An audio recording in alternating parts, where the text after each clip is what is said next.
Vamos a aprovechar la anterior animación para ver cómo agregar sonido. Y vamos a la pestaña Sonido.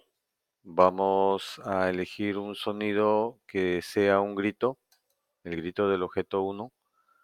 Nos vamos a Animal y elegimos este sonido. Bien, una vez que carga el sonido, tenemos en cuenta el nombre y nos vamos a Programas. En Programas vamos a programar para que el grito se active una vez que el balón golpee el arco. Para eso nos vamos a los programas sonido, el comando tocar sonido. Podemos elegir el tipo de sonido que va a sonar. En este caso nos quedamos con esto. Probamos el programa y el resultado es este.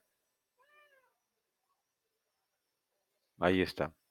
Ahora ya tenemos una animación con un sonido agregado.